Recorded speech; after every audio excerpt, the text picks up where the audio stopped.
बिस्मिल्लाहिर्रहमानिर्रहीम। अस्सलाम वालेकुम डियर स्टूडेंट्स। टुडे आज का हमारा जो टॉपिक है वो चैप्टर नंबर 14 इलेक्ट्रोमैग्नेटिक इंडक्शन का जो चैप्टर है उसमें हम जनरेटिंग इलेक्ट्रिसिटी का प्रोसेस पढ़ेंगे कि इलेक्ट्रिसिटी किस तरह जनरेट होती है।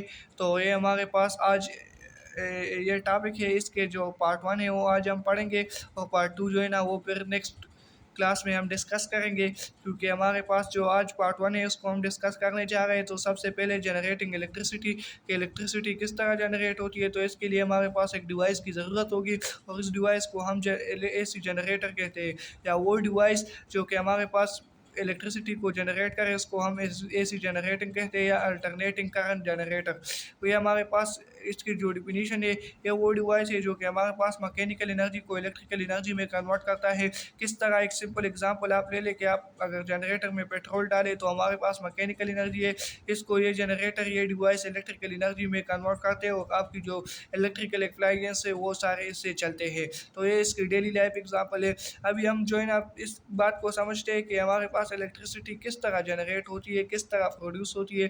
तो हमारे पास इसके लिए जो रिस्पॉन्सिबल फैक्टर है, जो रिस्पॉन्सिबल फिनोमेना है, और हमारे पास चेंज इन मैग्नेटिक फ्लक्स। अगर हमारे पास मैग्नेटिक फ्लक्स चेंज होगा तो इससे हमारे पास इंड्यूस ईएमएफ प्रोड्यूस होगा और हमारे पास वो इलेक्ट्रिसिटी जनरेटर के लिए रिस्पॉन्सिबल फैक्टर है। तो flux linkage is the most responsible factor for generating electricity. तो अभी हम जो है ना ये डायग्राम आपको नज़र आ रहा है, ये हमारे पास एक सेटअप है एसी जनरेटर का।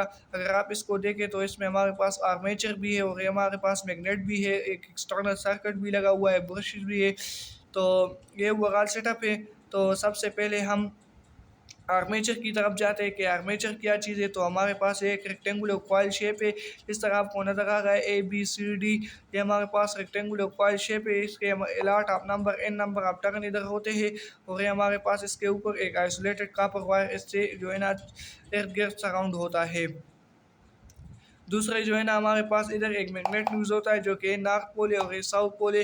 ये मैग्नेट इसलिए यूज़ होता है क्योंकि हमारे पास इसमें एक स्ट्रांग मैग्नेटिक फील्ड को प्रोड्यूस करना होगा, तो इसके लिए हमारे पास एक मैग्नेट चाहिए होगा और ये मैग्नेट हमारे पास इधर इस्तेमाल होता है।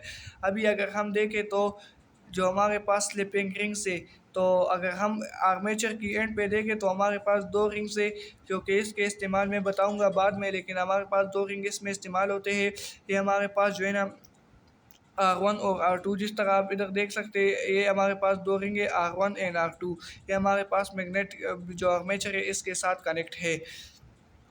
चौथा नंबर जो पार्ट है वो हमारे पास ब्रशेस है। ब्रशेस का क्या काम होता है, ये हमारे पास टू स्टेशनरी कार्बन ब्रशेस होते हैं, इसको हम P1 और P2 का नाम देते हैं।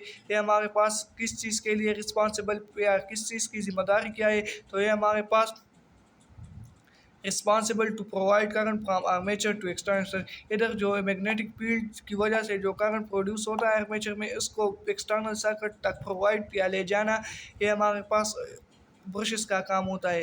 तो ये तो इसके सेटअप होते हो गया। अभी अगर आप देखें तो ये हमारे पास आर्मेचर है, ये हमारे पास नॉर्थ एंड साउथ मैग्नेट है, ये हमारे पास दो स्लिप रिंग्स है और ये हमारे पास एक्सटर्नल सर्किट है। ये तो इसके सेटअप हो गया, मैंने सारा एक्सप्लेन किया। अभी जब अगर हम देखें तो ये वर्किंग किस तरह करता है, तो हमारे पास जब ये आर्मेचर रोटेट होगा to in the present of magnetic field, इधर मैग्नेटिक फील्ड है और इसी तरह ये मैग्नेटिक फील्ड के इर्द गिर्द जो है ना इधर ये आर्मेचर रोटेट होगा।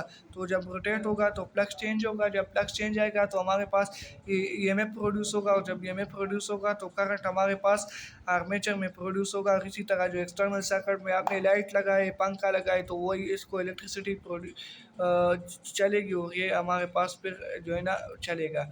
तो ये पार्ट 1 था electromagnetic induction generating electricity AC generator का। इंशाल्लाह नेक्स्ट क्लास में हम इसके डिराइवेशन और पूरे डिटेल में बात करेंगे। तो आज के लिए इतना ही काफ़ी है। वस्सलाम।